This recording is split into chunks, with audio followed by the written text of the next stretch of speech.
The Elder Wand. The Resurrection Stone. The Cloak of Invisibility. Together they make the Deathly Hallows.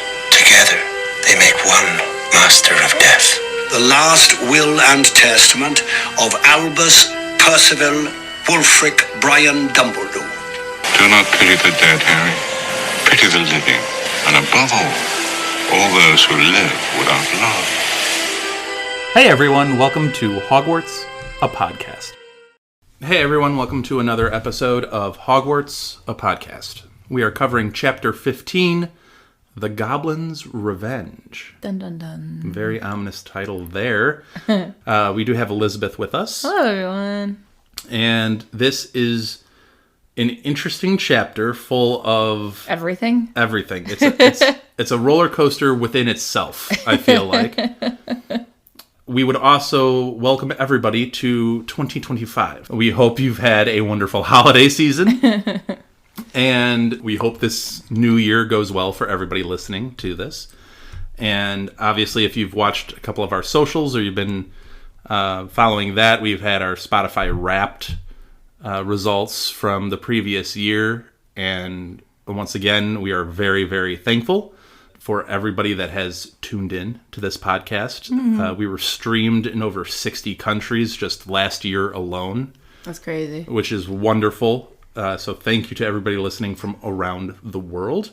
Also, I am a big travel person, so please let me know where you're listening from. That's always a very cool thing for me to look at. We also would like to thank all of those fans of the podcast who have our podcast in their top 10, in their top 5, and for those wonderful, wonderful individuals who have us as their top show on Spotify, thank you so much. That means the world to us. It's hard to think that we've reached so many people throughout this podcast. It's crazy to think about. And we thank you for all of the comments that you've left and all of the debates that you, the listeners, have sparked. Obviously, we had a big one with Julie recently. But that's great. That's what we're here for. That's what we're here for, to interact with all of these Harry Potter fans in a healthy debate discussion format. And we love it when you pose questions to us that make us think and make us engage in a positive way. So thank you all for doing all of those things. And you can do so, if you want to leave us a comment that we can thus debate, you can do so by leaving a comment on our Twitter, Instagram, or YouTube, which is at HogwartsAPod. All you got to do is search for that. You'll find us.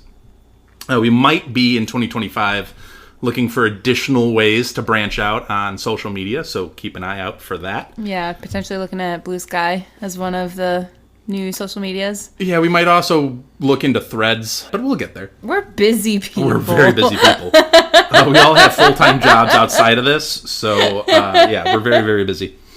But there is all of that. If you want to continue to leave comments on Spotify, please do.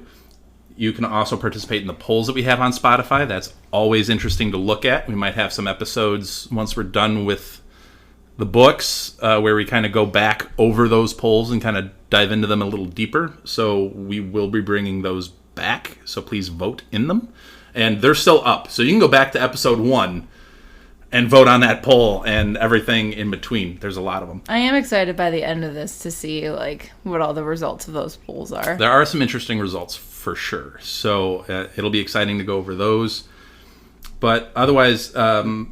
Thank you. Thank you for everybody that's made this podcast a successful endeavor. Now, we do have a massive chapter to get to. There's so much in this chapter. It's insane. So, The Goblin's Revenge is the title, and we do meet a couple of goblins in this chapter. We start out, obviously, in Julie's favorite part, camping. And then we hear some other fellow campers out on the trail, and we overhear a conversation with them. And that leads us to another conversation that happens with a certain portrait in the tent. And then that leads to a whole big thing. Yeah. Whole big thing. So we will start out with what I thought was an interesting way to start this chapter. You had Harry waking up before the other two to take Moody's eye to the most gnarled, tough, rugged-looking tree in the forest, and he buries the eye. I do think it's a sweet gesture of him, especially to look for the most gnarled, like, let's face it, ugly-looking kind of place to bury it. It's the most Mad-Eye Moody tree It really, really is.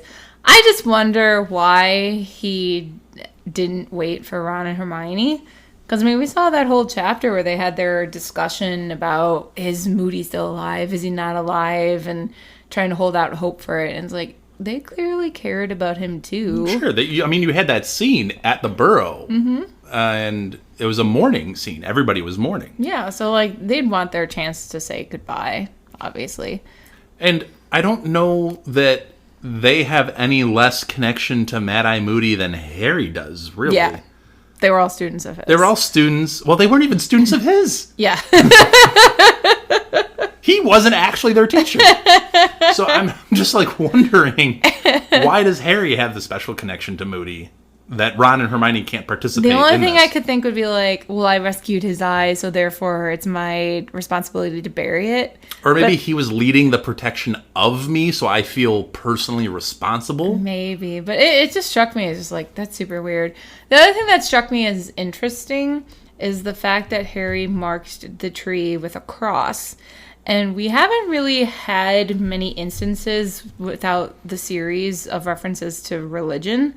And it just struck me as interesting that he would choose to use a symbol of Christianity to mark a wizard's grave. And I'm not sure if that's just like, if wizards also accept the idea of Christianity, or if it's just like the Muggle influence that he's had. To have a cross symbol, it's just is interesting that would be what he would use to mark the grave. It is interesting that by saying the word cross, that immediately signifies a relation to Christianity. Right. Specifically. And I don't know that witches or wizards have a specific religious designation. Yeah. And there's no, like, symbol. I mean, we'll talk later about a symbol, but, like, there's no specific symbol that's just, like, a religious one. Honestly, I would doubt it would be Christianity, because they study in History of Magic the Salem witch trials. Right. Which were heavily religious-based. Right. And burning of witches. Yes. So, it's an interesting thing. Harry doesn't even mention any particular tie with religion throughout his time. Yeah. So it's interesting that he would choose this moment to particularly designate that. Especially for Moody, because I don't know if Moody ever implied any kind of religious I don't know either. thoughts either. Also, if you're banking on, well, maybe the tie to religion was why he didn't want to include Ron. Well, Hermione's Muggle-born, who would, in theory, have grown up with maybe at least notions of a religious tie. Yeah. Yeah. But yeah, it's an interesting kind of thing to note. My question to you, though, not religious, is should they keep the eye? And actually utilize it? Because it is a fairly strong magical object.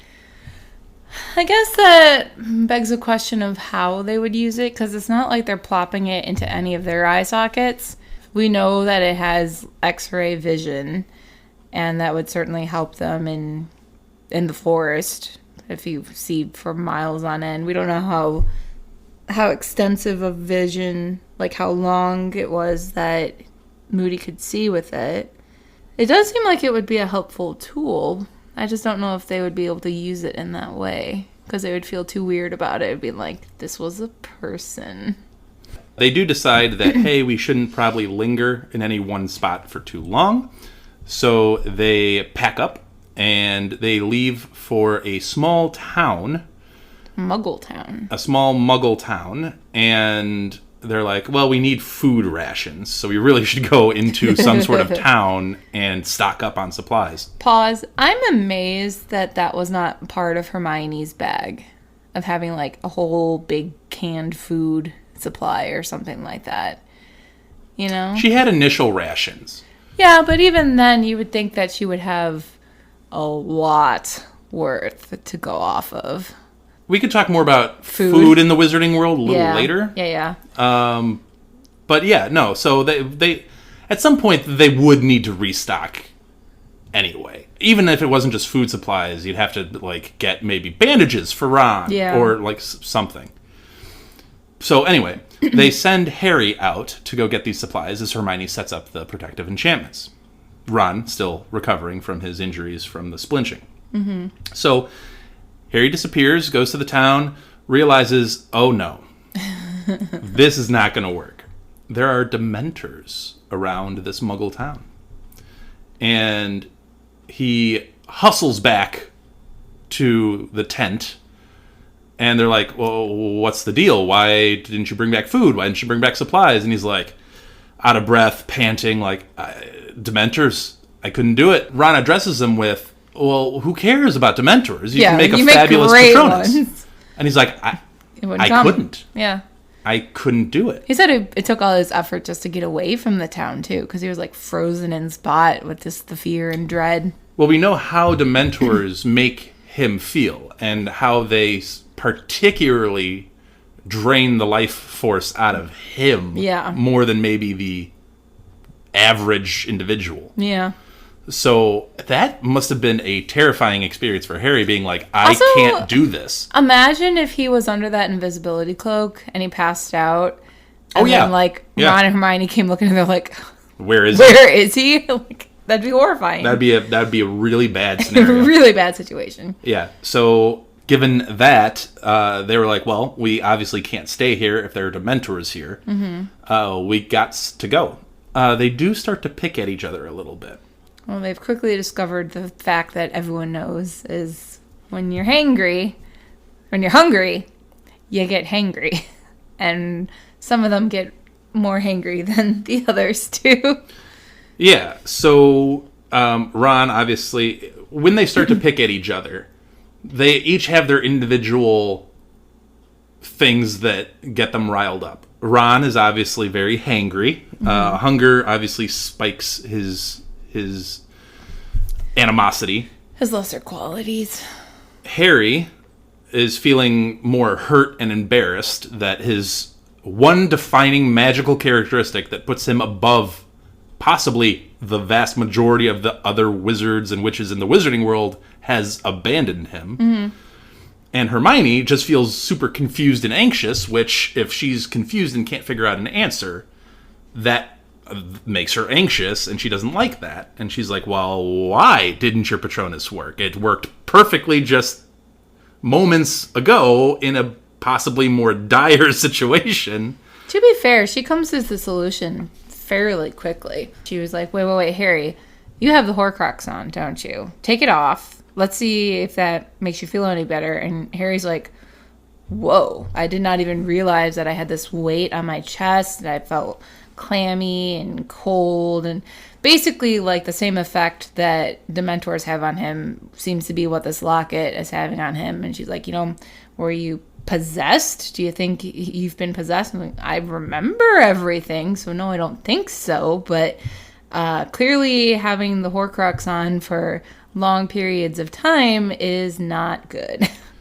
So they ultimately decided to rotate wearing the locket. But yes, it is a relatively quick acknowledgement of the locket is the problem. So I had mentioned in an episode of the Julie, like, I wonder how long this is going to take for them to figure this out.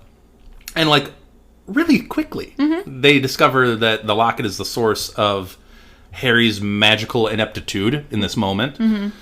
And I'm happy that they figured that out so quickly. Because if it had lingered for like another chapter or two, I think I would get really, really annoyed by it and be like, "Come on, guys." I know I've made references to Lord of the Rings a lot in this podcast, but I'm just getting dual images of, like, in Lord of the Rings where there's that one king who has been corrupted by his aide who just keeps whispering stuff in his ear. Wormtongue. Yeah. Yeah, and you like see his little physical decay. And when he's been removed, then you see, like, him being, like, rejuvenated. That's what I'm picturing kind of with Harry with this. They do end up visiting a remote farm where they find actual bits of food to at least make Ron feel a little bit better. They've also come to the decision to pass the Horcrux every 12 hours. And my question for you, do you think that's a good amount of time, or should it be shorter than that? Shorter. If you had 24-hour day, I would at least split it up By 3? by 3. So I guess it would be 8 hours 8 each. hours. Yeah. I mean, that seems like a work shift. Like, you Kinda. know? Yeah, I don't know why they decided 12 hours. That's a long time. Yeah. That's a long time for anybody to do anything. Yeah. And with this draining substance on you, no, I would definitely not have it on for 12. I'm stunned that Hermione didn't be like, why don't we just divide a day by 3, which is divisible by 3? Or even, like, why does it have to be, like, long? Couldn't you do, like every hour or 2 kind of thing? Keep moving it around so it doesn't get too attached to anybody. I don't know why they made this decision once they figured it out. It seems like a poor use of time management. Yeah. But it is what it is. I do want to point out this one quote, though, that was a little bit more on the, I guess, privileged side. And the quote is, "This was their first encounter with the fact that full stomachs meant good spirits." And I'm like, that's a little on the privileged side.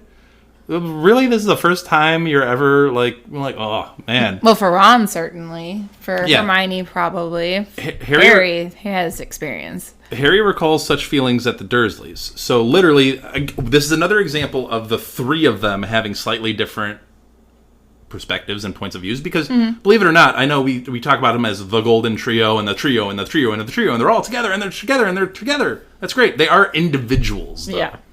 So Ron obviously does not do well with hunger, especially while wearing the locket, which we'll get to. Hermione becomes a little off-putting. Like, she's definitely not herself. She's more snippy. Yeah. Like, I mean, she's been snippy in the past, but it amplifies how quick she goes to become snippy. Yeah. And Harry is more like, meh, this is my norm. Ron and Hermione are a little bit more off-putting. Ron, particularly. So, we get to this point where it ends up being Harry and Hermione spending hours upon hours deciding the next steps, while Ron sits on the side and complains and complains. He's not his best self in these moments. And complains. His job is basically being like, where are we going to go next? What do we do next? It's not his What's the job, next that's thing? his refrain. That's his refrain. And then he just, like, kind of, I mean, at the suggestions that are made, he just pokes holes in them. So, like, they talk about, okay, where... They talk about several. Yeah. They talk about several locations. They talk about Albania, because that's where Voldemort spent so many years in exile. They talk about Borgin and Burkes, because they're obviously a dealer in dark magic antiquities. And Voldemort worked there. And Voldemort worked there. They talk about Hogwarts, and they talk about the orphanage. And they poke holes in all of them. I mean, they're like, Albania is not likely, as since Voldemort would have had all his Horcruxes, for the most part, made before then. And we think Nagini is the one he made there. We're not going after Nagini right now. Orphanage seems highly unlikely, because he never seemed to be fond of the place. Borgin and Burkes, also unlikely, because they would have been able to recognize dark magic. And then Hogwarts, like...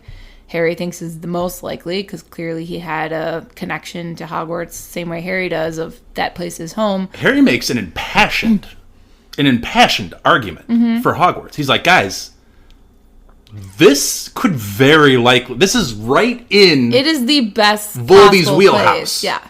Like, this is right in his wheelhouse. Which I don't disagree with him. It's just the question of, like, well, if there is one there... What could you possibly do? How are you supposed to sneak into Hogwarts right now? The problem that Ron points out, or at least the issue that Ron points to this is, Harry, you're not talking about yourself. Right. You're talking about Voldy. Why would Voldy be interested in a school? Like, Ron does not understand. Which is... I hate, because it's like, Harry has talked about the memories of Voldemort that Dumbledore showed him. He talked about it in detail with the 2 of them, and it's like... Look, I understand the guy, because in a lot of ways, like, my history is like him.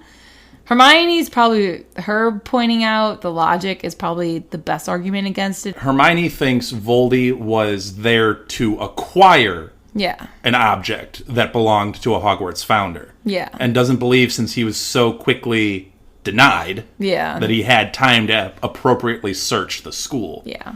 So Hermione brings that logic against Hogwarts. Ron brings snippy remarks that are just meant to really tease Harry, I think. Or at least that's the result of it. Yeah. Maybe not his intended. Logic. But then, even though the orphanage did not seem like a likely spot, and Harry's particularly thought it's probably a dead end, they go to London anyway. And this is actually a detail that I had completely forgotten about from my early reads. They researched the orphanage? I completely forgot that they actually went to London. Yeah, Hermione snuck into a library under an invisibility cloak. Completely forgot about that. Yeah. So they go to London. Hermione does go to the library. She looks up the orphanage. She finds the address. They go to the address and they figure out, it's been demolished. And replaced with office buildings, which I had the thought this time, wouldn't it be funny if Grunnings was one of those office buildings? That'd be a good little Easter egg. Wouldn't it be fun? But I tried looking and I couldn't find anything, so I'm just going to use that as my headcanon. Your headcanon? Yeah. That's a solid headcanon choice. But I will give you that. I do think it's good that they went to check it out, because it is smart to close off dead ends. But Harry was right. He's like, it was never going to be there. Yeah. Which, I mean, is obvious, because that's a very muggle place, and obviously Voldy not about the muggles. And two, it's a place where he felt alone and isolated and depressed, and he wasn't happy there. Yeah. It was never going to be there. But they continue to move about the countryside, staying in a variety of locations. Seaside, mountains, grasslands, all woods, all kinds of different places. And they keep passing the Horcrux every 12 hours. They stick to their routine. Which Harry said whenever he wears it, he notices his scar pricks more often. And he kind of sees more into Voldemort's mind. But it's always just the same image. Just seeing that thief who stole from Gregorovitch. And Ron's just like, could you please see something other than that? Well, Ron is very disappointed in the fact that Harry sees the thief every time. But, should he be? I would be relieved.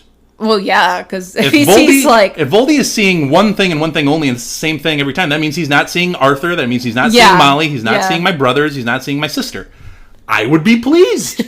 Why is Ron disappointed? I wanted Voldy to be in the presence of Bill. What are you doing, Ron? I think it's if you are just seeing the thief, then you should be happy, because if he is seeing anyone that you actually care about, that's when you're really that's when you should be scared. Yeah. I don't understand Ron's. I mean, I understand Ron's in a state. I do understand that. But you want information, but not from Voldemort's mind. Just basic logic should tell you don't want to see any of your family members in Voldy's mind. Right.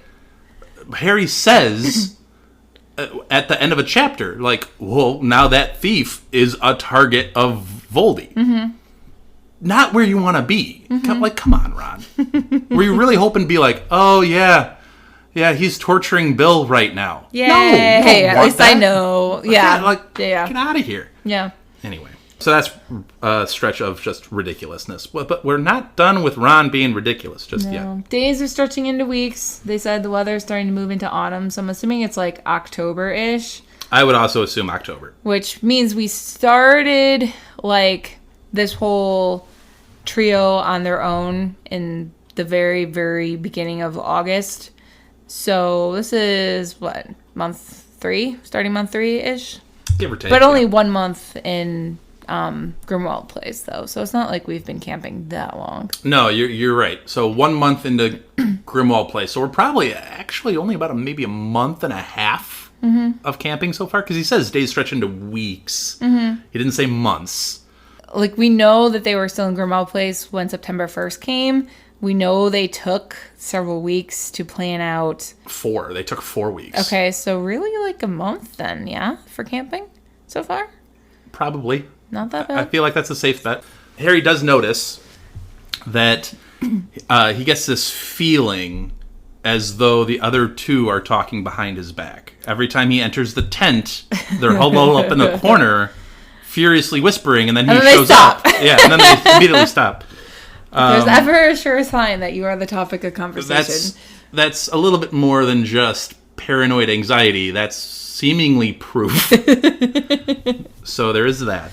I do feel bad for him though, because he's if anything, it just reinforces the fear that he has of himself. Of like, I don't know what I'm doing because I don't. I'm not being a good leader because how am I supposed to be?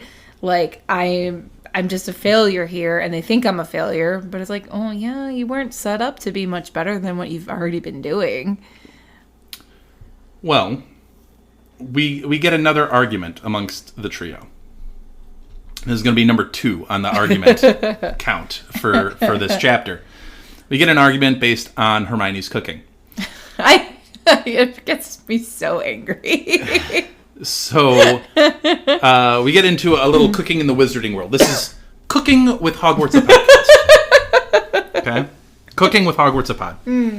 This whole argument starts with Ron complaining about, I believe, the fish that they were eating and how it's it was like gross, pretty plain or gross or whatever. And Hermione gets a little offended by it.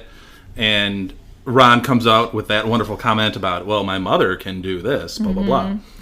Hermione's offended by the comment about his mother being able to make better food and the idea that she can conjure something out of anywhere. And then Hermione's like, well, the first of 5 principal exemptions to Gamp's law of elemental transfiguration says that you can't produce food from just anywhere. You can, however, summon it. If you know where to find it. You can transform it. Or you can potentially increase the quantity of something that you already have. According to the Wizarding World, you can also enlarge it. You just cannot create food out of nothing. Like, that's just something you cannot do. Still, though, that's a wide girth of really good, solid options. Oh, yeah. So you can steal... There's so many, like, you could steal a box of pasta and multiply it by as many as you want it to. You can get a ham. Enlarge it as much as crazy. Get 1 ham from the store. Yeah. And then just multiply it if you wanted enlarge it, and then... I suppose you'd have to then keep it somehow. But still... Well, that's what I'm saying with, like, pasta. Like, imagine if you had, like... 1 strand of spaghetti or something, or like 1 little bow tie or something, and you enlarge it enough so that 1 bow tie is like a full-blown meal in itself. I also looked with the Wizarding World. They said, which I think is a point we've made before on the podcast, or question, I can't remember if it was you and me or you and somebody else, but you were talking about, well, why is it that the kids can create like sauces or wine or vinegar and that kind of stuff, because wouldn't that count as food? And it said that sauces or drink like wine or water, they don't count because they aren't nourishing enough. So if they don't provide, which to me seems like a very big loophole, but if they don't provide enough physical nourishment for your body, then you can... That's a massive loophole. I did try to see if it mentioned the other 4 principles, and they said they're not really ever mentioned. My curiosity would be if it's something related with, like, gold or silver, like precious metals. Well, there's alchemy. That would be alchemy. Yeah, so I don't know if, like it wouldn't be a transfiguration aspect or something. I don't know. Regardless, Ron is a real trip here. He is being brutal to Hermione. And Hermione, I mean, like, not only that whole fact about, like, oh, okay, literally your mother cannot do that because that breaks the laws of magic. But also, why do I always have to make the food? Like, I notice it's the girl who always has to do the cooking. How about you try it for a change? And then Ron comes back with, it's not because you're a girl, it's because you're supposed to be the best magically. Yeah, that's supposed to be. They'd be like, ooh. That's supposed to be is the real face. Knife. Yeah, that's the real dagger. And what sucks is, like, they're probably both right that she is the best at magic to create food, but it is also sexism that she's the default person to cook. He's being a lot of things here. I don't know that sexism is really the thing here. He's being a lot. He's being a lot of things. He's being lazy. He's being antagonistic. He's being disrespectful. He's being rude. He's being a lot of things. And I believe he's also wearing the Horcrux at this point. He is. Yeah. So... it's not great. There's a lot of things Ron is being. I'm not sure that sexism is the thing that he's being. It might be part of it, though. maybe a percentage, but I think he's being genuine in the magic bit. Because that's generally how he's always viewed Hermione, as being like, well, can you get us out of this jam? Because you're the one to do it. You know, that thing. Yeah. I think he's being genuine about that. The tone matters. Yeah. And his tone is really bad. Yeah. Especially with the Horcrux. It's very disrespectful. And then Hermione comes at him with like, how about you do something? Yeah. Because Harry at least got the food. I'm trying to do my best with said food. What have you done? Yeah. You've done nothing. Which is a harsh comeback, however, not inaccurate. Yeah. So it's a back and forth, and then Harry has to step in between those two and be like, hey, stop. Well, specifically, stop talking because I hear somebody. Yeah. And we have never had to test yet if these magical enchantments that we've put up actually work. Like, we know we do. We have our Sneakoscope, we have Muffliato, we have the Muggle Repellent, we got the Disillusionment Charm, but, like, there are people right outside. Oh, there are people right outside, and Hermione is not even fairly confident. She's very confident it'll work against any Muggle. Right. This is the first time, and even most witches and wizards. This is, however, the first time it's being tested by potential dark magic users, Death Eaters, whoever, that might be searching for them. So this is the first real test that it's getting. And then we get what I like to refer to them as the voices in the darkness. Which, thank God, they have extendable years to listen to. Yes, so here's a setup of the other campers that are out and about. We get 2 goblins and 3 men. The goblins are Griphook and Gornuk, and we learn that they are on the run because they refused, quote, unbefitting, end quote, requests. And they've been on the run for like 6 or 7 weeks now, so it's, a long time. So by refusing those unbefitting requests, they figured that their safety was now in jeopardy and they should be on the run. Even though they said, like, this is a wizarding war. We haven't taken sides, but we also don't want to die. They do make that very clear. However, they also add that Gringotts is no longer solely in goblin control, which they seem obviously not happy about. They're not thrilled about that. So we get to the men here. The men are Ted Tonks, who we know, obviously the father of Nymphadora Tonks. And Ted fled the household after refusing to register as a Muggle-born based on his morals and his feelings. But he was like, my wife will be okay because she is pure blood. So right, and my daughter will be okay because she is, at the very least, a daughter of a pure blood witch. Yeah. So she'll be fine. Yeah. It's me that's in danger, so I will leave. Yeah. And then we get Dean Thomas, who we also know as a fellow Gryffindor. And Dean is on the run because he doesn't even know if he's Muggle-born or not. His dad left when he was very young, and there's no proof that he was a wizard. Which sucks. That's unfortunate. Yeah, that sucks so much. And I'm sure he's not the only one in that scenario. Whether it was father, mother, whoever, or it doesn't even have to be... This is a very unfortunate circumstance because the father left. Yeah. Like, what if there was a parent that died when he was young or something like that? That's unfortunate. But he's on the run because he's just not sure. And even if he could say that he was a wizard, he has no proof that he was. So Dean's in an unfortunate spot. And the other man is Dirk Cresswell. And he was halfway to Azkaban when he escaped by stunning Dawlish and nicking his broom. And he thinks Dawlish is confunded, maybe even imperious, because he's like, Dawlish did not seem himself. He's a little off. Dawlish has been attacked so many times in this series. Yeah. And I know we've talked before that it's probably not his fault because he is an Auror and like he obviously had to pass the exams to get there. But it is just funny that she always makes him be the It's unfortunate. one that gets attacked. Like, don't get me wrong. I would love to be casted in anything Harry Potter. I would love it. And I would want that. Somebody from Warner Brothers, please listen to me. The one American. That being said, if they give me a call and they're like, Dan, we have great news. You've been casted in the Harry Potter HBO series. I'd be like, oh my goodness, this is great. This is great. I'm sorry, what part am I?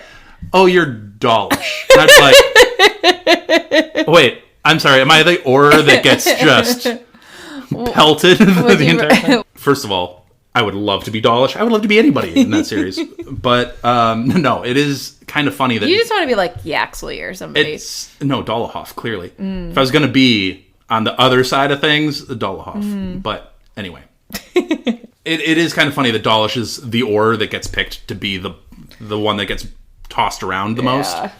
But as you said, which I think is a very astute comment, he got through Hogwarts. He got through the Auror training. He is an Auror. I mean, he has to be an accomplished wizard. He's just getting put through the ringer so often. But what do we think about our little troop here? It's nice to see goblins and humans, wizards, at the same campfire working with each other. I mean, like, it's the wizards who use magic to get the salmon out of the water, and they're all sharing the food with each other. So I think that's really, really nice. It's really unfortunate that Ted and Dirk now are basically playing adult, not babysitting, but like, I have to take care of this kid. Well, Dean's not a kid anymore. He's not like officially, but let's be real, he's still young. Dean would be going into his 7th year at Hogwarts. But some people don't even get to their 7th year at Hogwarts. But he's still young, and it's nice that Dean has them to take care of him, but it's also like... The only thing that they really do for Dean, which they also do for Ted, for the record, is Dirk translates. Because if we remember, Dirk is an expert... in gobbledygook. Yeah, in the goblin language. Although the goblins are speaking English sometimes, too. But it's just an interesting little camping party out in the middle of nowhere.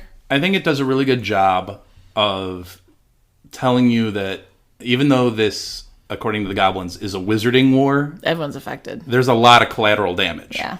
And they are obviously deciding not to directly input themselves into this thing, but they're not happy that Gringotts has now been usurped. It's also interesting that they're choosing to be in the woods as their like hiding location. Like, I don't know if they have an end goal of a safe house to go to, or if the idea is like, let's get out of the country, or what. They're just on the run. Yeah. They have the same idea that the trio has of get to in the middle of nowhere. Yeah. Because that's the easiest way to ensure that no one's generally around. Like, you're not going to randomly run into somebody in the woods, you would think. I would just think, like, your first thought would be, I'm going to apparate out of the country. You know, not necessarily just to a quiet woods. For some, I think get me out of here. For some, I think that works. For Ted, that might be harder. Because he does have family. So, like, the idea of leaving the whole country would be hard. Because they mentioned that it's hard being out here. Like, it's not easy to be alone. Like, that's part of the reason they formed their little coven, if you will. The goblins have a little inside joke amongst themselves. And Dean and Ted are like, I'm sorry, what? Please explain for the rest of the group here. Because we would also like a laugh. And Dirk starts to explain to them, and the goblins are beginning to discuss the Sword of Godric Gryffindor. So, they mentioned that they've heard from some insider information that there were some kids who tried to steal the sword from Snape's office at Hogwarts. And Griphook, specifically, heard about this news from one Bill Weasley. Because Bill's younger sister was one of those kids who attempted the theft.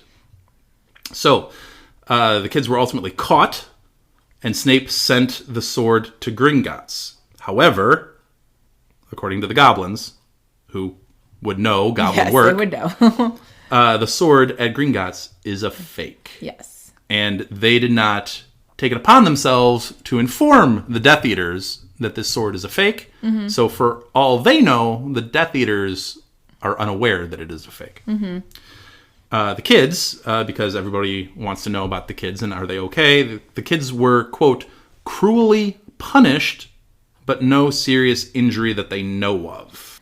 I like how we're just hearing conversation and whatever, and it's like, oh, it's interesting, a little bit of background on some characters, and then they're like, yeah, some kids stole a sword out of the headmaster's office. Like, there's a lot there.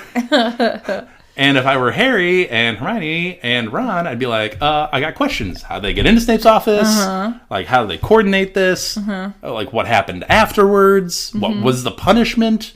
Like, I would have all of the questions. Well, of course, since it's Ginny, we can make the assumption that she was trying to get it for Harry because she would have known Dumbledore's will. Could you just imagine, though, like...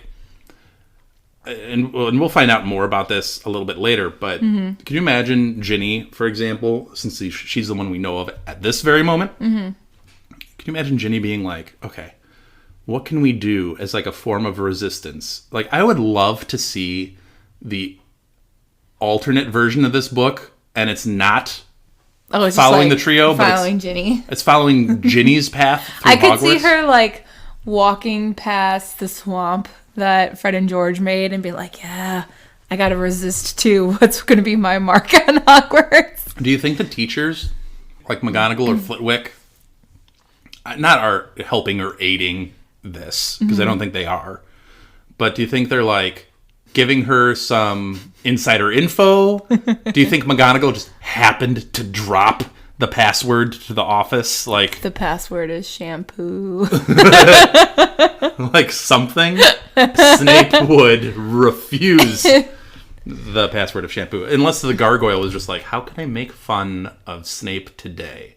If they guessed the password or heard Peeves say it. Oh, no. I guarantee you, if they got into the headmaster's office, I would bet heavily that someone helped them. that there was a teacher that accidentally, quote unquote, dropped the password. I can see McGonagall being like, I have to go see Severus at this location, which is found on this floor of the castle, and I'll have to say the password, which is this, in order to get in. Honestly, you know what I think?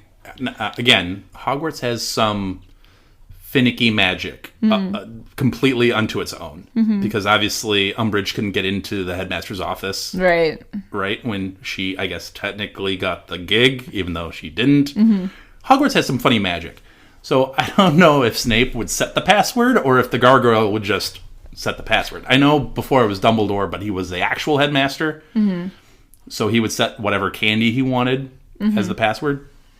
But if Snape was able to set the password, I would wonder if he would be the Death Eater and put like some demeaning, like mudblood or something like that was the password. You know what I mean? I don't know. I could also see the gargoyles as just being like, yeah, go ahead on up. like he's not technically the headmaster, but he kind of is right now. But like, if you want to go up and see him, go ahead. It's fun to imagine their side of things at Hogwarts, and I would love to see a depiction of that.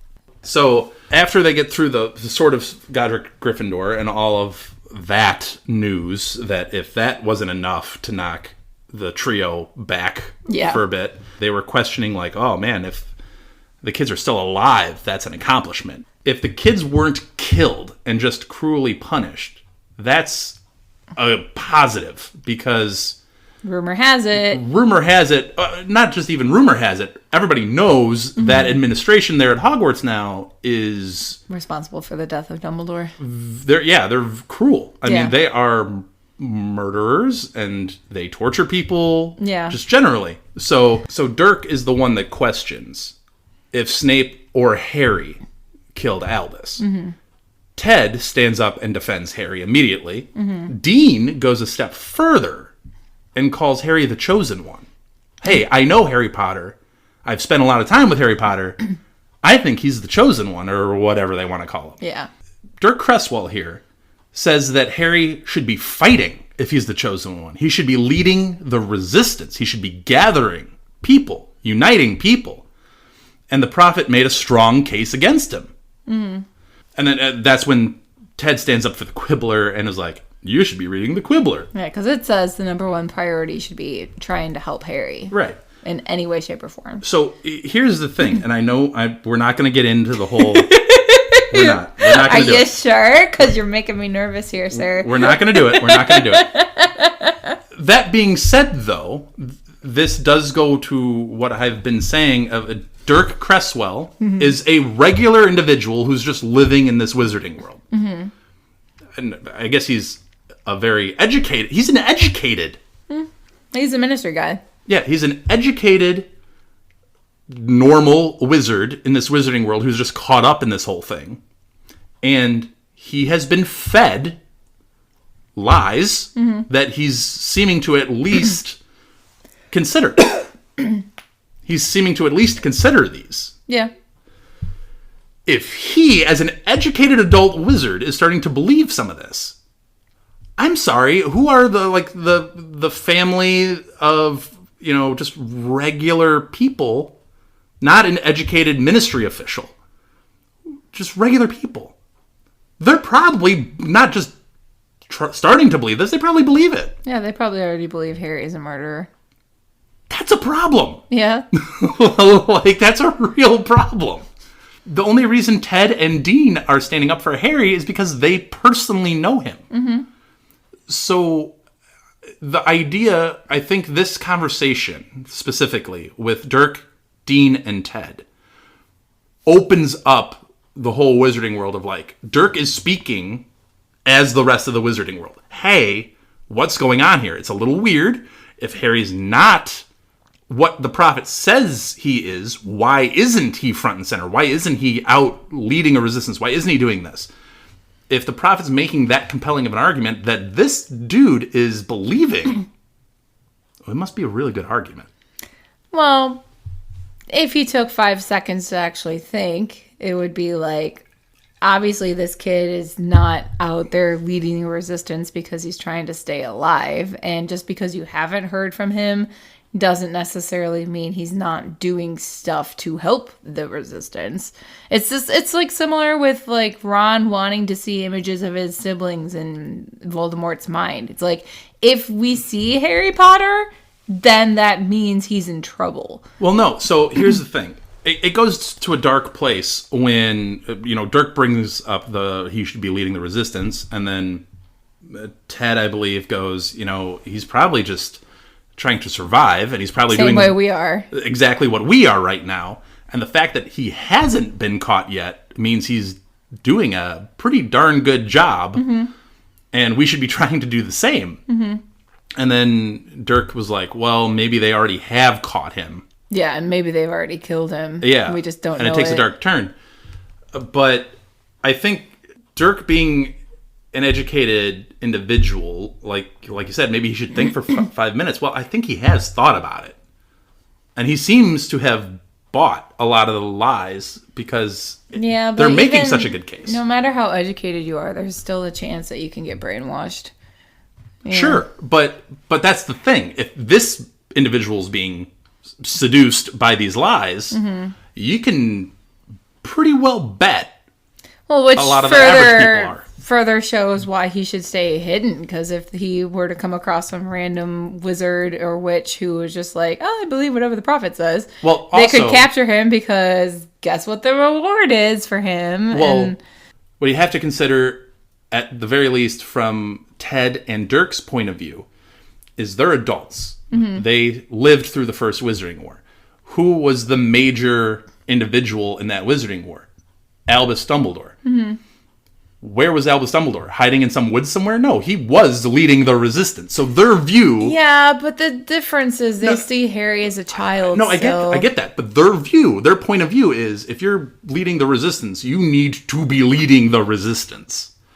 That's where their point of view... I'm not saying it's right or wrong. I get it. But their view... I'm just saying from an adult's point of view, you're probably the great and wonderful, omnipotent Albus Dumbledore would lead from the front. Well, especially when you see, a scary presence like Voldemort, who isn't even out in the open, but everyone knows. I guess if there was somebody out in the open, then maybe you would feel more confident, but... the great thing about Albus Dumbledore is his duel with Grindelwald, where he literally fought him in a duel. But I think this is people getting too ahead of themselves, though. It's been how long? And Harry has only been on the run for a few months now. It's not like you're going to go seek out a fight before you're prepared for the fight. You're grounded in fact, which is fine, and that's wonderful. The problem is perception overrules fact more often than not. You know what I'm saying? Mm-hmm. Perception matters. And if you're not there, the only thing that they're getting is from the prophet. Well, that's why they're like, go to the Quibbler. That's one that actually puts out the facts. Well, yeah, the problem with the Quibbler is it's been a massive known joke for its Well, that's why they're like, yeah, like, take a second look at it, give it a second chance, because there wasn't a single mention of the, what was it, the Crumplehorn... Snorkax. Yeah. Yeah. My bottom line is, this conversation amongst the five of them, but particularly this Dirk, Dean, and Ted conversation is a really interesting conversation to break down as far as the larger wizarding world goes, because this is the trio's, I guess, best source of what the wizarding world is doing and thinking since they've been gone, and it's not great. It might not be great. However, they do have some leads now. Yes. And some good information.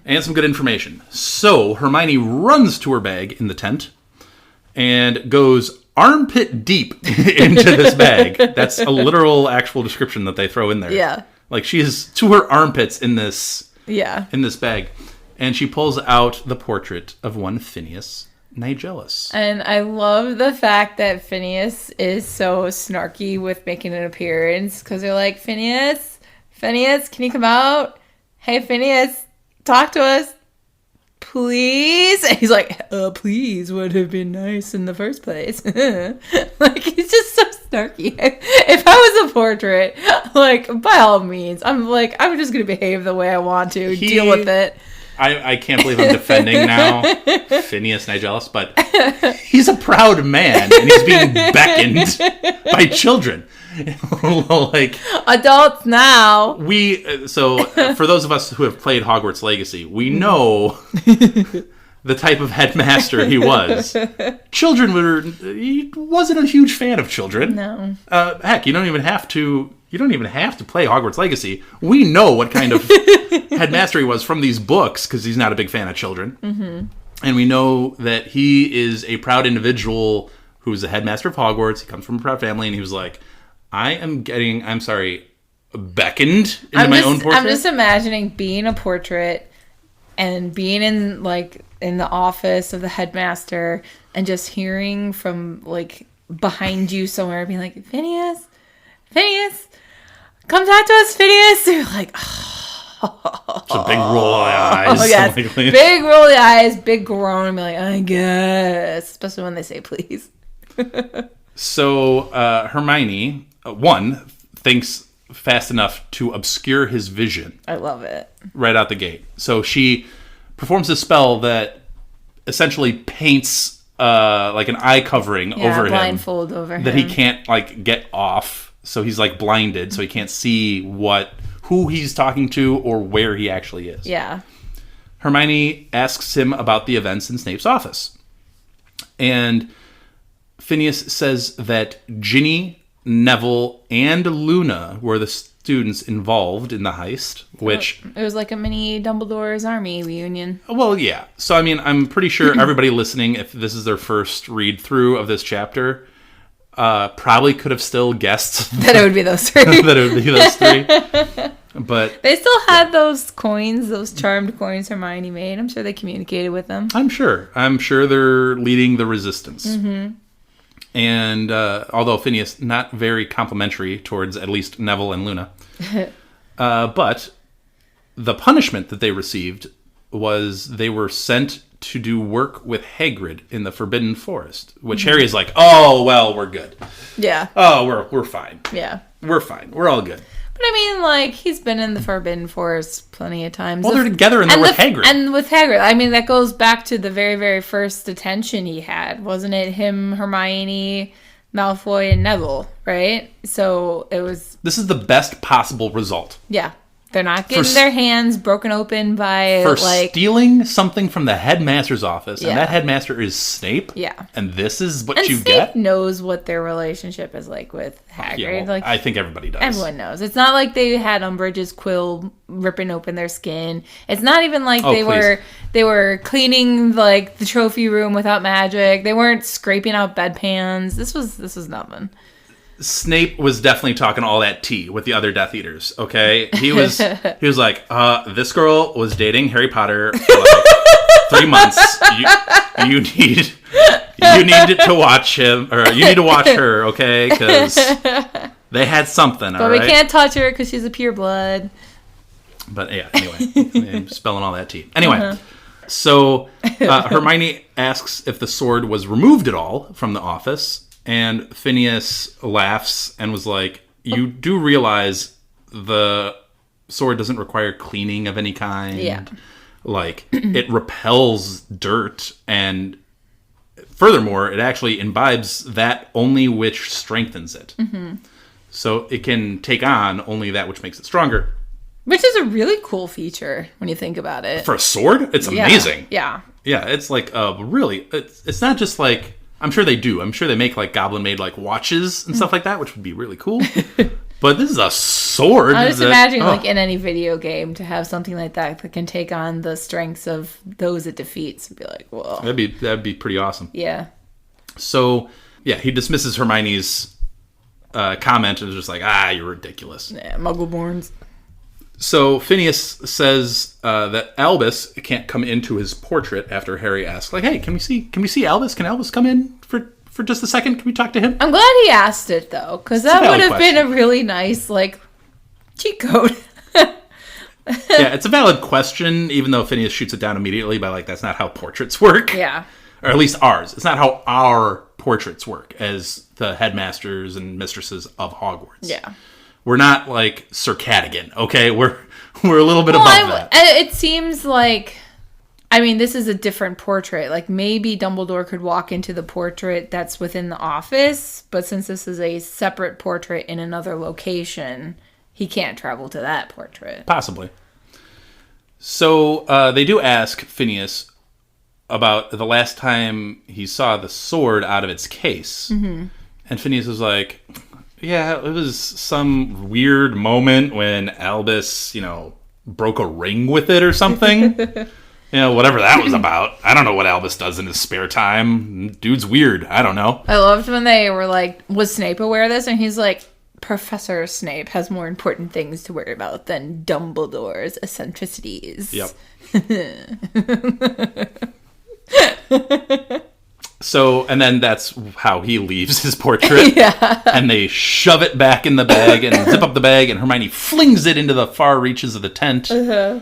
And now we have a whole separate discussion that breaks. Well, this is exciting, because now we finally have some actual information to go on after a month of nothing, really.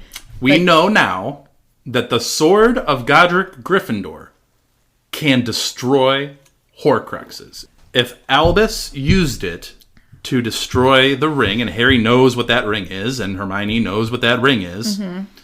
then, obviously Harry has quickly put together, like, hey, wait, the sword is impregnated with Basilisc's venom. Timeout. Can we just take a timeout real quick? Just me having a sidebar, just real quick. Okay. This has nothing to do with Harry Potter, well, I guess it kind of does, but... Can we just talk for a second that Harry Potter uses the word impregnated in normal conversation? I honestly don't even remember reading that in the chapter. He says that the sword is impregnated with Basilisc's venom. That is such an odd word choice for a 17-year-old to use. I feel like that would have stood out to me more. I must have completely skipped over that. It caught me, and I'm like, I'm sorry, I have to have a whole sidebar on word usage. What 17-year-old in England is using the word impregnated? We have listeners in the United Kingdom. Can you please tell me if your 17-year-old... Do you think her editor was just like, come up with another synonym? We already got embedded. It would have caught me. If I was the editor, I would have been like, come on, impregnated? Really? No, I'm thinking like if she said embedded too many times, they're like, change it up. So she's like, okay, fine, impregnated. So like, you're like, what? when Phineas uses imbibed. Like, I'm like, yeah, I buy that. He's a headmaster. He's an intelligent dude. This 17-year-old child uses impregnated in a sentence. I'm like, come on. I don't know. Did you use AI to make that comment? I'm not sure. This is why you don't use AI to do your homework. Really, Harry? Yeah, Okay. I must have completely skipped over it. That's funny. Anyway, so they end up going back and forth about Albus's intentions with the sword. By they, I do mean specifically Harry and Hermione. Why does that matter? It will in a second. Yeah, because they were saying, like, okay, obviously Dumbledore, like you said previously in a previous episode, that Dumbledore used the sword in the will as like a signal to Harry, like, this is what you need, but he would have known that they wouldn't have given it to him, so he must have made a fake. So Snape must not have known it was a fake. So clearly now that fake is in Gringotts, and the question is, where is the sword now? I would just like to take this moment to say, Rufus was right. In what way? Does Albus think the sword of Godric Gryffindor can defeat the heir of Slytherin? Oh my god. It can defeat the Horcruxes. Anyway, Rufus was right. That's all I'm saying. Okay. Anyway, so They go back, forth. they go back and forth with the Albus intentions and all of that. Very excitedly. Very excitedly. They're amped. They're ready to go. Harry They're said he forgot the fact that he was hungry. their energy is through the roof. They have all of this new insight and information that they can use in their plans going forward. And then Harry's like, "Hey Ron, what do you think?" Notice, Ron has been quiet. It's been Yes. Harry and Hermione asking all of the questions to Phineas. Ron, nowhere. Ron is sitting back on his bed, actually laying down on his bed, and he's like, "Oh, remembered me, have you?" Which is, I think that's a feeling that everyone can identify with at one point or another, especially when you're a teenager, of feeling sulky, like, no one's paying attention to me, no one cares if I'm here or not. If I were to disappear, everyone would just continue on what they're doing. So now that you finally address me, it's like, oh, yeah, I guess I exist now? Cool. But of course, from the flip perspective of it, it's like, we're excited because we got this information. We want to include you. It's you who have now pulled yourself apart from the conversation. Well, Ron has pulled himself apart from this whole thing to begin with, because earlier in the chapter, we get how Hermione and Harry were sitting for hours discussing their next steps. Yeah. Ron was not in that conversation. And we know, of course, there's lots of things that Ron is sulky about. He said, like, you know, I'm annoyed that you're so excited about having to find another thing. This is another thing to add to the list that we don't know the location of.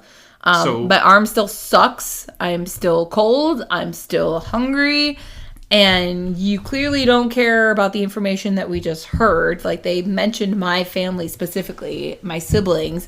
And, like, does that not shock you? Do you not think I would be upset about that? Like, there's just so many things that Ron is feeling right now, all amplified by the Horcrux he's wearing. So here's how this interaction breaks down. After Ron comes in with like, oh yeah, by the way, I'm over here. This is basically an interaction between primarily Ron and Harry. Ron is very upset that there's yet another thing they have to find, and they have no idea where to go next. Anyway, specifically, he uses the words, add it to the list of stuff you don't know. Yeah. Which is, that just hits Harry so hard. Oh, the excitement's like knocked out the window. Harry's insecurity peaks at that point. And I because it's confirmation of what he's been thinking. Like, I know I don't know this stuff. Yeah. And you guys are also clearly discussing the fact that I don't know this stuff. add it to the list of stuff you don't know. Yeah. Harry's insecurity and anxiety peaks. Ron says he's injured. I'm hungry. I'm cold. And Harry responds with, I thought you knew what you signed up for. Mm-hmm. And Ron says, I thought I did too, except we thought you knew what you were doing. Notice the pronoun usage there, too. It went from I to we. We. Meaning I'm including Hermione in this. We thought you knew what you were doing. Yeah. And Harry responds with, I'm sorry, I've been straight with you from the beginning. I've told you everything Albus has told me. Like, I don't know where the confusion is here. I've been straight. Hermione inserts herself at this point and says, Ron, take off the locket. Yeah. You need to take off the locket. And Harry jumps in and says he's noticed both of them whispering behind his back. And that's when Ron calls out Hermione for having her doubts about all of the events going on. And Which upsets her because the way he phrases it, she's like, no, I didn't mean it like that. Like, not like that. He's making it sound worse than it actually was. and I believe that. I believe Hermione would air out her doubts in a non-demeaning tone. That being said, if I'm Harry, and I'm like, that's all fine and good if you had a different tone when you were talking to Ron, but why weren't you talking to me? Why were you having a huddled conversation in a corner? I don't know. But you understand where it's I could see it as why if Harry... you didn't mean anything by it, then just tell me. Yeah, but I could also see from Hermione's perspective of like, I know you don't know anything, and I don't want to continue burdening you with the guilt and insecurity of knowing that you don't know anything. So I might vent a little bit to Ron, but I'm not going to vent to you because I don't want you feeling bad. How could communication between three people living in granted, a very nice tent, but a tent, be so fractured? Yeah. It's insane. Well, the Horcrux hasn't helped. Well, speaking of three teenagers in a tent, how about this for a quote? They were three teenagers in a tent whose only achievement was not yet to be dead. That is a powerful quote and a realization that Harry comes to. He's like, well, wait a second. The only achievement we've actually really accomplished is we're not dead yet. Which mirrors what the goblins and humans were just saying of like the fact that Harry hasn't been found and has continued to survive, we think. Like, that's impressive. But from there, now it's not impressive that we're still alive. It's the bare minimum. It's a hard thing because on one hand, that is a remarkable and honestly almost unbelievable achievement to accomplish. Yet that is so far down on the list of things that they specifically, the trio, have to accomplish. Right. Like, yeah, that's a great thing for 99% of the wizarding world to just remain alive. Right. For those three individuals in the tent, however, that's literally the bottom rung of a very long ladder. And that ladder's getting longer since we just added some more stuff to it. But everybody, this conversation is not over. So we get more interactions going forward. Harry says, so why are you still here? Yeah. Ron walks towards Harry at this point in, I imagine, what is a relatively threatening manner, to which Harry does not back one step. And Ron says, you don't care that they were even sent to the forest. And Harry responds with, they're together with Hagrid. Yeah. All things considered, that's a pretty good outcome. Which, okay, if we pause to think about that for a second, Ron's only experience in the forest was his second year with the spiders. And it was literally his worst fear. So I understand why he would be like, the forest is the scariest place on earth. But at the same time, like, Hermione can also attest, detention with Hagrid in the forest is not the worst thing in the world. In Ron's defense here, even Hagrid is not exactly super welcomed in the forest. Like, it's still, to Ron's point, a very dangerous place. Yeah, but it's also like, it's not like they probably went super, super, super deep into the forest. We don't even know what might have been the task at hand. If anything, if I was Harry or Hermione, I'd bring up the fact that this actually helps their cause, because they could talk with Hagrid. Yeah.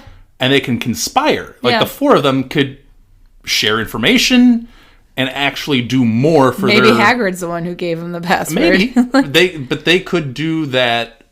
They could add to the resistance by being together and talking about it. Yeah. Ron responds, "You don't care about another Weasley being hurt."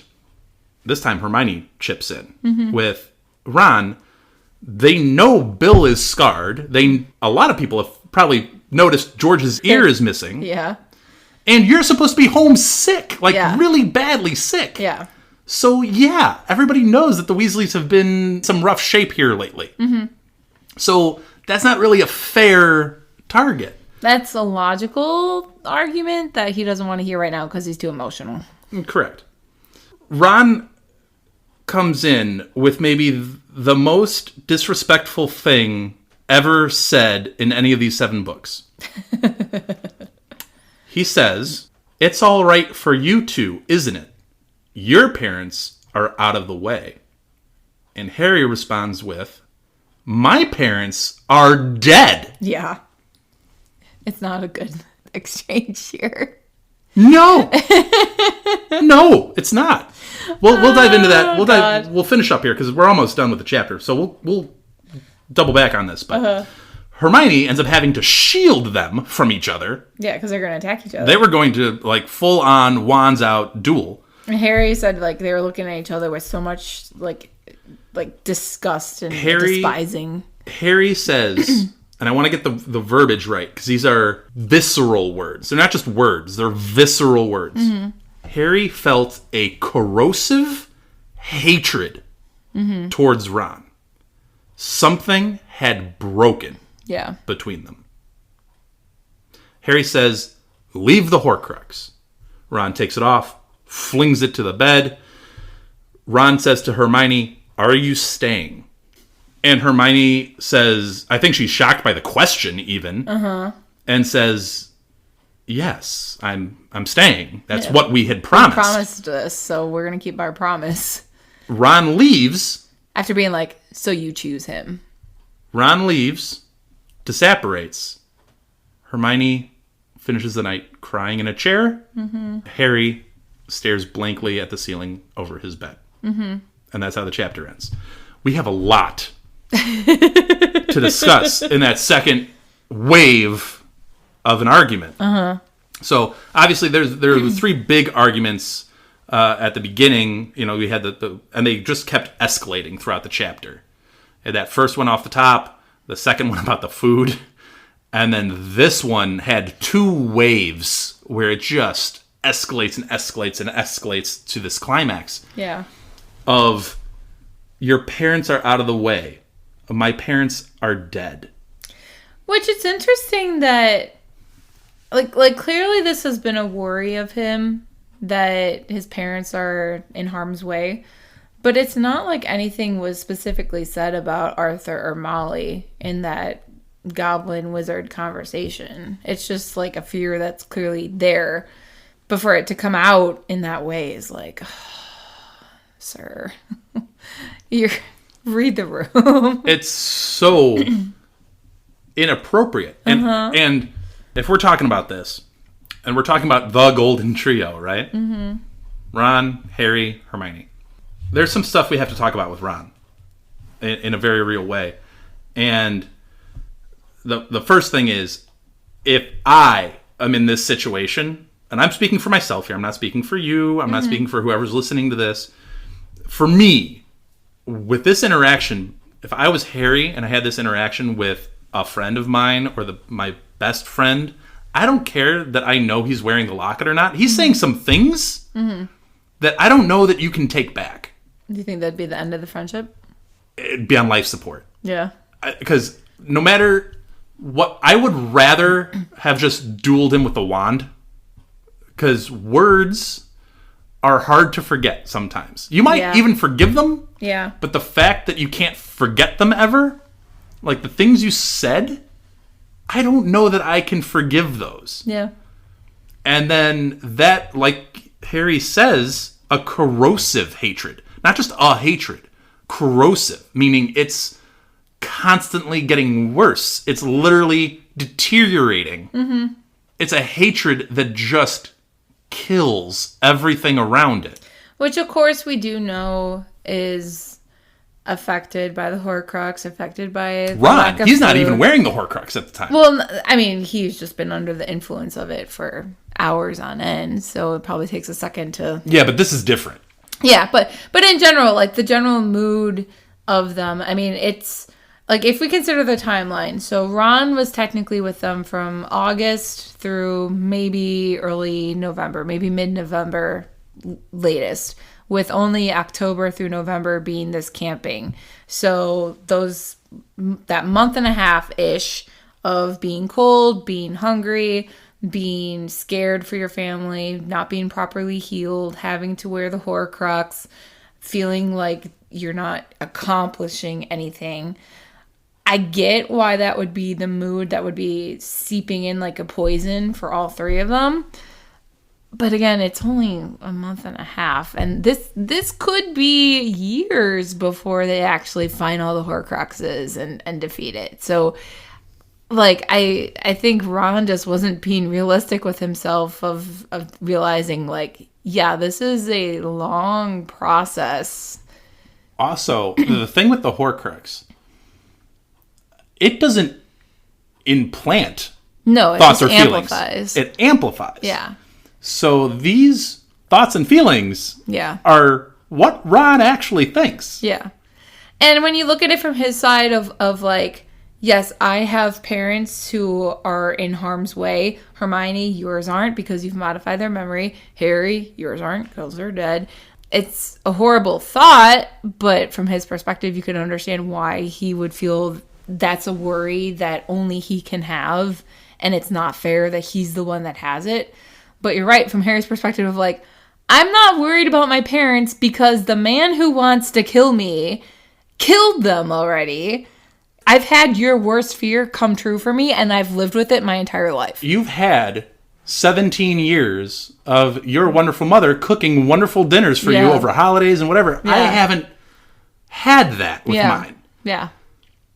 Way out of bounds. Yeah. It's a way out of line comment that I don't know that and can even come back for Hermione too of like, I know her parents are still alive, but to be like, oh, you don't have to worry about them. I'm like, I'm sorry, they don't remember I exist right now. Like, to them, I'm a stranger, uncalled for. I think Hermione doesn't say much on the second wave because she's in such shock. She is in such shock of the things coming out of Ron's mouth. But and the speed with it too. Here's the thing, and I want to pose this. I'm not, before I even get to this next comment I'm about to make, I do not dislike Ron. Mm-hmm. I want to make that very clear. Mm-hmm. I think he's a necessary character. I like him a lot. I like his interactions with all of the characters in this book. I think he's a necessary part of this whole thing. Mm-hmm. He comes up with some wonderful things. He says some wonderful things. He solves a lot of things in this series that the other two cannot. He's a necessary part. And we can talk later about why this is a necessary conversation that the three of them are having. That being said, Ron in these books is awful sometimes. Like, sometimes he's bad, and the Horcrux is nowhere near him. Yeah. Like, in the early books, when we first meet Ron, he is awful to Hermione. Like, really mean. Yeah. Like, bullying mean. Yeah. And then, yes, we get the jealousy in Goblet of Fire. We get him in Order of the Phoenix getting a little testy with Harry. Mm-hmm. Ron, there's some issues here. Emotional maturity is something he lacks tremendously. It's beyond that, though. Because, I mean, there's some stuff here that's a little troubling with Ron, if we're being legitimate. I mean, if we're just... I know some people love Ron Weasley, and I understand it. I really, really do. But if we look at some of his actions throughout the books, there's some troubling behavior. But he's brutal to Myrtle. Like... He's brutal to Luna. Yeah. Like, he's kind of a bully in a lot of different ways. Yeah. And again, if there was like some psychiatrist or someone who would talk about his behavior, I would imagine that it's a lot of how do you stand out against all your brothers, and it's just your behavior. Sometimes the people who want to stand out, the only way they can stand out is to be aggressive and rude and shocking with the comments, and if that's the way he's been able to be seen, then that's the behavior he's going to keep going with. I just think it's a conversation that does need to be had.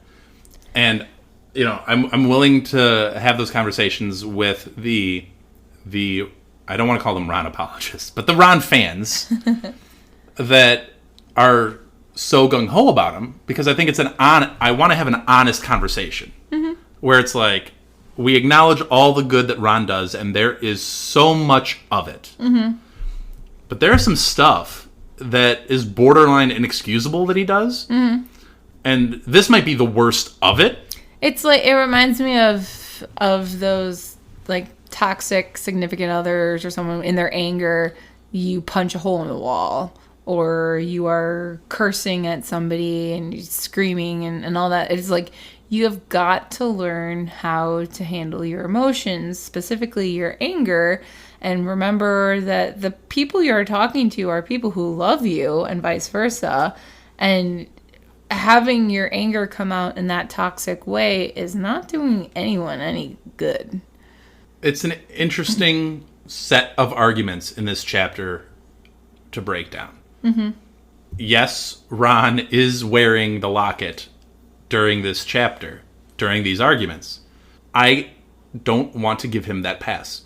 I don't want to be like, oh, he's wearing the locket, so he can't be held accountable for what he says. No, he absolutely can. He absolutely can. Because, again, it doesn't speak for you. It just amplifies the feelings that you're already having. So... Well, we can talk in the spoilers about why the locket affects Ron more than the other two, because the internet had some interesting theories. The internet always has some interesting theories. True. And I'm sure our wonderful world of social media and comments on Spotify will definitely have some 2 cents on this chapter and probably what I just got done saying. So I will say I didn't remember Ron leaving them as quickly as he did. Granted, I know it's been a few months since Harry's birthday and, like, the wedding and all that, but, like, really for the camping, again, it was only just this one chapter that he had to the second chapter of them being in a tent. Yeah. Like, it really was not that long, so, yeah.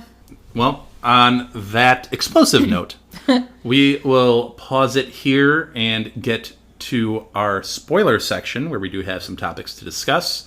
Enjoy the break sound, and we will be right back. Before we get to our break sound, I'd like to acknowledge our friend Andy, who helps us produce our intros and our break sounds.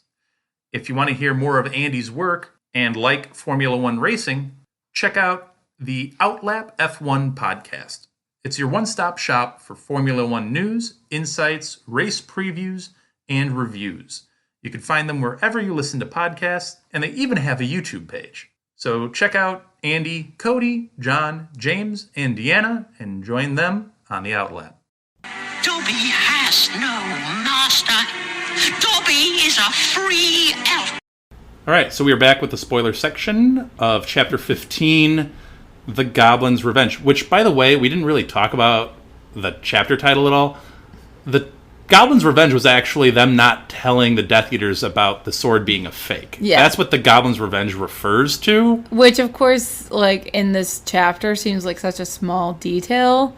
But in the long run... It's a big detail. It's a big deal. But it's just such a small thing in this chapter with such explosive results and consequences. I mean, since we are talking about the sword, we know the sword at Gryffindor... Snape is aware that it's a fake, and he's the one who's going to deliver it to them in a very short amount of time. Can we also just talk, since we just said Snape? How did he get away with sending the 3 of them into the Forbidden Forest with Hagrid as a detention? How did he do that? If I was the Carrows, I would be livid. Yeah. How? You're taking away children for me to torture, and you're sending them to the forest? It did say that he consulted with Voldemort for permission to move the sword from Hogwarts They assume he consulted. Well, yeah, but to then move it. So, yeah, I don't know if it was just like... The Forbidden Forest is scary. Well, they only assumed they consulted Voldy because of what Volt the sword actually ends up in, which is the Lestrange vault. So Yeah. But yeah, that is a good question. I don't know how he would have gotten away with just being like, yeah, go. that was my thing. I'm like, I'm sorry. No one piped up with, like... Now, what I can think of is... he was like, these are Gryffindors. Well, I guess there's one Ravenclaw. But he's like, I will leave it to their head of house to determine And then their McGonagall punishment. would be like, go with Hagrid. Yeah. Maybe. To spare the students the torture. Yeah. That's my only thing. Because if it was Snape dictating the punishment, that's some preferential treatment. And normally Snape makes him do some kind of potion-related thing. Go clean out the yeah, but that's frog the old brains regime. From whatever. This is a different regime. Yeah. So the only way I can see him sneaking around it is just being like, your head of house will determine your punishment. Maybe. But yeah, so that's the sort of Gryffindor, and also we know we'll see Griphook again very shortly too, since he's going to be crucial for breaking into Gringotts and getting all the fun things in the... So let's get back to Ron. Yeah. So I looked into why the locket seems to affect Ron more than the other two, because like you said, we can't necessarily forgive Ron for the thoughts that were clearly there. I'm not letting him off But that they hook, were no. certainly amplified to an extreme degree by the locket. The prevailing theory, which I definitely agree with, is that the Horcrux is obviously amplifying insecurities, and Ron has way more insecurities than the other two. So it finds more to feed on, similar to the way the diary fed on Ginny's insecurities.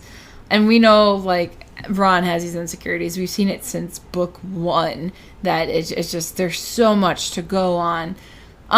There's a lesser theory that said that Ron is the only pureblood of the 3, and that Slytherin's locket would have recognized him as a blood traitor and therefore been more aggressive towards him. I don't know that I buy that. There was questionable reactions to that one. They were saying, like, for example, Umbridge, if we are to assume that she was a pureblood, it should have affected her, although, of course, she didn't seek to destroy the ring.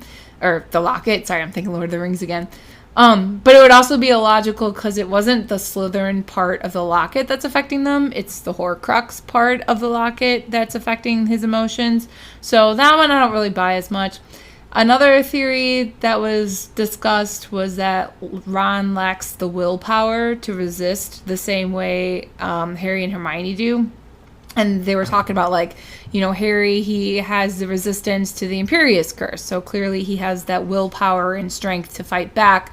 And, like, Hermione with her studies, the way she's so intense with learning everything, she has that drive that Ron lacks. And I guess you could use that comment about food and hunger as evidence of that. Like, Harry is used to being starved, so he has the willpower to fight through it. Hermione, she's super resourceful. She's quicker to adjust because she is a Muggle-born and had to adjust to the wizarding world. So she's quicker to adjust to the Horcrux. Whereas Ron lacks that experience of going without food and going without being pampered and comfort. So for him to have the willpower to fight back against the locket, like, it would be lesser so. Some say that technically Harry should have been the one most affected by the locket, since obviously he'd be dealing with 2 Horcruxes at the same time, but clearly that's not the case. So I think this all boils back down to that prevailing theory that, no, it's Ron is super insecure right now. It amplifies it, it feeds on it, and it just makes it explode. What does it say about Ron that some of those insecurities that you spoke of, even from book 1, like with Harry being able to buy the snacks from the trolley, and him not being able to, and him getting hand-me-down robes, that he's coming from a position of want in the wizarding world. Yet, in this chapter, he seems to be living a pretty good life. I'm serious, though. Yeah. So I just wonder, like, it's just an interesting perspective for Ron to really have to deal with, because he thinks he wanted Yeah, I've been Back poor this entire time. It sucks being poor and all that. Yeah, well, now... Now you're actually hungry. Now you're actually cold. You're actually struggling. Yeah. Yeah. It's an interesting switch of perspective for him, and he does not do well with it.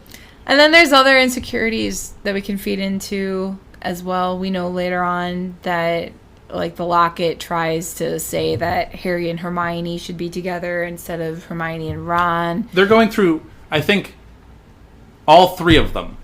You know, we can talk about Hermione. We know what Harry feels when he wears the locket. We know what Ron feels now when he wears the locket. We don't really know what Hermione feels. Like, we don't really know. We don't know what thoughts are amplified. And... We could talk about Hermione and her feelings with the locket in a second. But I think all three of them, because that's human nature, I think all three of them have that insecurity of, Harry, well, Ron and Hermione seem to be having a thing going on, and I'm on the outside. Ron, I want to have a thing with Hermione, but it's Harry Potter. How can I compete with Harry Potter? And they seem to get along just fine. And they're getting along great. Hermione could definitely be sitting there on the sideline being like, well, they're best friends. Where am I fitting in this? Yeah. You know, how do I fit in this trio when... I could also see her, maybe to a degree, of being like, I'm smarter than both of these two. My talents are being wasted here. Why don't they listen to me? We should be doing X, Y, and Z, and we're not doing Well, that. all three of them can have that, too, because Hermione could have that same feeling of, like... I think she has this feelings of, I am the only girl. I'm being asked to do some traditionally matriarchal things, for lack of a better term. Whatever. Even if it's not accurate, it's just her perspective under the influence of the locket. Whether it's accurate or not, we can debate that. Whatever. That's fine. But she certainly feels that way. She knows she's the smartest of the three. And she's the most proficient with things like charms and other types of spells. So I think she carries the weight of, like, I have to be on my game. Yeah. Or else we're dead. Yeah, and she's trying to genuinely help Harry figure out this monumental puzzle that he's got to figure out. That's Hermione. Harry has a whole world on his shoulders that he's got to deal with, and he's got to figure out how to come to terms with that. At the same time, Hermione's thinking she's the smartest. Okay, well, Harry's the most adept at actual defensive magic, or offensive magic, for that matter. So he feels like he's got to make sure that they are safe. And he's got to be the leader, because he's the guy. And he has been this entire time. Yeah, he's it. So, I mean, there's a lot of pressure on him. And then with Ron, it's a lot of, like, I matter too. Like, I know you might be the smartest, and I know you might be the strongest, but I matter too. I exist. I'm over here. I add something to this group. Granted, while he's wearing the locket, he's not exactly proving his worth a whole lot on this camping trip. And that's unfortunate for him. Yeah. But it's this dynamic where everybody suffers under the Horcrux, under the locket. Which, since we are in the spoilers, I mean, we can't mention that conversation clearly did need to happen, because we know Ron says the minute he disapparated, he was like, I'm such an idiot. I'm full of regret. I shouldn't have done that. I said too much. And it's only by him being away that he realizes, like, what the Illuminator really is and how to get back to them, and having that moment of doubt in Harry and being away and realizing what an idiot he's been is the reason why he's, like, biggest cheerleader for let's get this done when he does come back. So it was necessary for him to do it. And he even recognizes, like, yeah, that locket is bad for me. I know it affects me worse than the two of you. And the fact that he gets to be the one to destroy it, I think is really poetic. And it's just a really nice moment to see. I'm still not giving him a pass. Oh, no. For God. all that he said. Because No. some of those were, if not unforgivable, they were pretty darn near unforgivable things that he said. Yeah. To both Hermione and to Harry. And I for the sake of me, I don't know. But then it's like, it shows him, like, this is a teachable moment. I have to be better in the future. I get it. But if I'm Harry or Hermione, I don't know how I put that to the side when he returns. Seriously. Yeah. I don't know. Yeah. Because those were some awfully horrendous things that he said. Well, for Harry, it's because Ron comes and saves his life right away. Even that. And Hermione, it's like, I don't forgive you right away. Well, I mean, seriously, though. And it's not even just the words. You abandoned us. Yeah. You left us. Yeah. Willingly, because you took off the locket. Mm-hmm. Like, you left willingly and abandoned us here in the woods. Mm-hmm. Like, there is so much there that I'm like, I'm sorry. I can't forget what you've done. But then that also goes back to why he has the Illuminator, because he was like, yeah, I think Dumbledore knew I would eventually leave, but he would know I would also want to come back and be better. And that gives him the chance to. It speaks volumes for Harry and Hermione as people. To have the patience for it. No, to accept him back. Yeah. I would be able to forgive, especially knowing all the circumstances, all the context. You'd be able to trust him to not leave you again? Well, I don't think I'd be in a situation like this again, where it's like, you're going You to are, abandon though. me. But I feel like if he comes back and he's genuine and like, I was an idiot, I was a fool, I realized it the second I left, and I've been trying ever since to come back and find you and apologize and be a better person, I think I'd be able to hear it in his tone and see it in his body language and expressions and just be like, okay, yeah, I believe you're genuinely looking for forgiveness here. I'm in a fight for my life. Yeah. And you're supposed to have my back. Yeah. And you abandoned me. Yeah. I don't know that I can trust you again to not abandon me again. If stuff got hard, which it will get hard, harder, can I trust you to stay there anymore? I don't know that I can. I think I could. It's a tough decision that they'll have to make in the future here. I do have one other thing, and that is about Harry being insecure, specifically about the others being disappointed in his leadership. Mm-hmm. And, you know, he specifically thinks that Hermione is disappointed in his poor leadership. I have a small issue with Hermione and Ron potentially being disappointed in his leadership because, one, Harry has been very open with them from the start about everything Dumbledore has told him, about what he knows. He's offered them multiple times the out to be like, you can leave now. Like, I will give you this pass. You can leave. He was like encouraging them to leave. Yeah. Yeah. So he's given them outs multiple times. Yeah. And they haven't taken it. Yeah. And if anything, I'll go a step further and say that they have actually hindered his progress. And I'll qualify that in a second. Okay. Because I know you're about ready to pounce on me for that comment. I know. I see it in your eyes. But if anything, I think they've hindered his progress, because what has he wanted to do? He wanted to go to Godric's Hollow. What's in Godric's Hollow? Guess what? A Horcrux. And information on the Hallows. 2 for 1 at Godric's Hollow. What does he wanted to do? He wanted to go to Hogwarts. What's at Hogwarts? Oh, it's a Horcrux. Like, his instincts are right. Yeah, but I feel like Hermione's are too. Well, let me qualify. I will qualify it with Dumbledore gave the Deluminator to Ron because he figured Ron would leave and then also want to come back.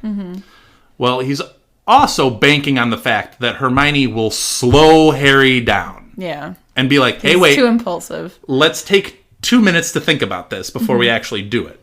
With knowing there is a Horcrux in Hogwarts, there's no way they could break into Hogwarts right now. And with Godric's Hollow, I know that we've wanted him to go to see the graves, and of course he's going to get a lot of information there. The theory that the only reason why Hermione agrees to it is she's like, yeah, Godric's Hollow, Godric Gryffindor, Gryffindor's sword. But Don't you think you'd put 2 and 2 together? Here's the thing. Here's the problem. Hermione doesn't use those arguments. She uses the argument of Hogwarts being like, oh, well, Voldy didn't have time to do what he needed to do at Hogwarts. Yeah. Whatever. her real argument should be strategically. We are not prepared to go to Hogwarts. If we go to Hogwarts... Well, that's why she says don't go to Godric's Hollow yet. Yeah, but Godric Hollow has a lot of outs. Hogwarts is like an end game event. It is very where much it's so. like, if we go to Hogwarts, we best have our like ducks in a row. Yeah. We better have our... Like, you think first of all, the Ministry of Magic was almost an end game. I mean, that's a similar level of there's danger everywhere. Yeah. Like, if we go there, we best be prepared and prepared and we well. barely got out of there. Right. With all the preparation we did. But that's the argument she should apply to Hogwarts. Like, we can't do Hogwarts until we're well down this road. Yeah. She doesn't use that argument. She uses the other one, which is a flawed argument. But the Godric Hollow one is better. But why? Why wouldn't you go there? There's a ton of outs. It's an open-air village. There's escape routes if necessary. Well, I guess there's also the fact that, like, logically, if you were someone who had a Horcrux and you truly did not want it discovered, you would put it in just some random, like, middle-of-nowhere location that is not populated and visited by lots of people on a daily basis. So you could understand why she'd be like, Hogwarts doesn't seem like the safest place for You her. do realize, all that. in this book, they end up attacking the three Biggest wizarding places. the three biggest, Yeah. most locked down wizarding places known to the wizarding world. They go after the Ministry of Magic. They go after Gringotts, who in book 1, Yeah, Harry's they're told, like, don't go stealing from them. don't do this. It will not end well. Yep. And Hogwarts. Yep. So, Godric's Hollow? Really? You can't go to Godric's Hollow? I'm just saying, I think sometimes they do it correctly. Like, obviously, they should not go to Hogwarts right now. Mm-hmm. Agreed. So that's Hermione slowing him down in a good way, even though I don't think throwing him off of the scent of Hogwarts when he feels so strongly about it is a good thing. Mm-hmm. But Godric's Hollow, I think you're over-restricting Harry. Like, the best thing about Hermione is maybe her brain. The best thing about Harry is his instincts. Like, he's like, no, I really think this is a place that we should go. Yeah. I think all the time they're being like, can't go there, can't go there, can't go there. And Harry's like, we should go here. I feel strongly about it. And they're like, no, that's ridiculous. Well, Let's go to the orphanage that we clearly know is wrong. Like, you're wasting time. to be fair, when you think about the way this was all laid out, Dumbledore really did put a lot of trust into, like, them somehow getting the information somehow. And it was just like, they lucked into so much information. Like, they wouldn't have necessarily... They looked into this. They looked into this, We yeah. talked about the idea of Harry being, protected by the Horcrux, or just profoundly magically gifted, or just sheer dumb luck. This, them meeting Dirk Cresswell, Ted Tonks, Dean Thomas, and the two goblins, that is... Personally responsible for moving the sword. That there is no other explanation than completely sheer dumb luck. Yeah.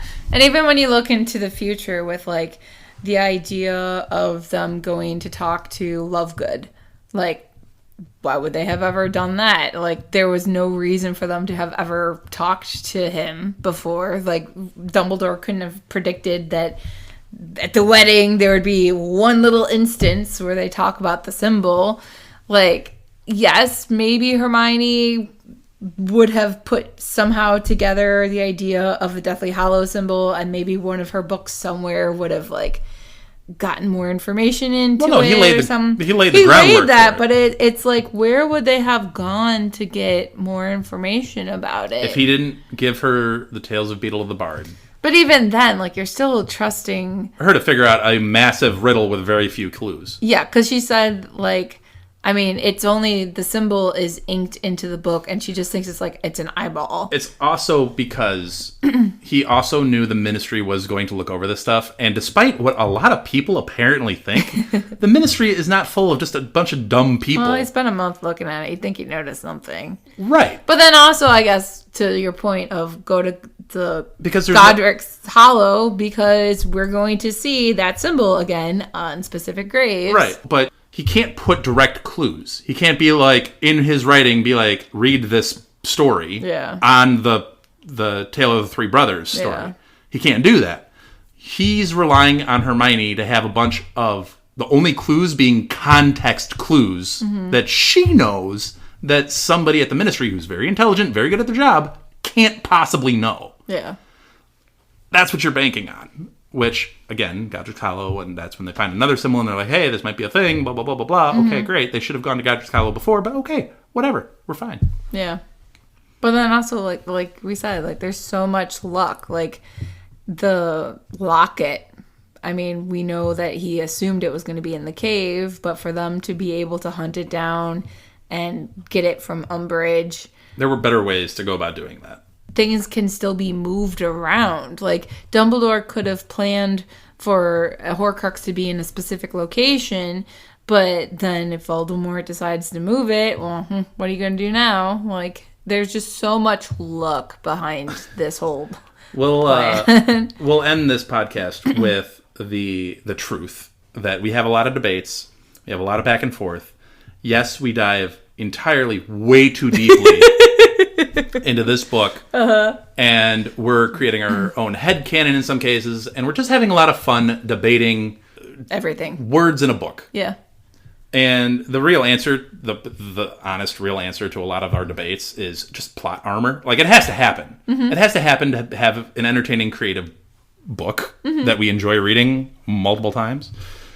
So it's plot armor is the actual answer to probably 90% of our debates. But that being said, we have fun debating it. We have fun going back and forth. We do. We hope you have fun listening to us go back and forth. And then providing us comments to go back and forth on. Yeah. Shoot us your comments. We want to hear what your opinions are on the whole Ron leaving and what Ron said. All of the arguments in this chapter. Let us know your thoughts on it. It's obviously a very pivotal chapter in a lot of different ways. It's a pivotal chapter for the plot. It's a pivotal chapter for the relationship of the trio. Things change. Like you said, things are now different. And they can't go back to how they were. So how are you going to grow going forward? We will find out in the next chapter. So we will leave you here. Again, leave those comments. Spotify, Twitter, YouTube, Instagram, wherever we're going to show up next in 2025. Leave all of those thoughts and participate in our polls, and we will shout you all out. Thank you for listening, and we'll be back next week. Thank you for listening to Hogwarts, a podcast. If you like what you've heard, please click the subscribe button on your preferred podcasting app and follow us on Twitter and Instagram at Hogwarts a Pod.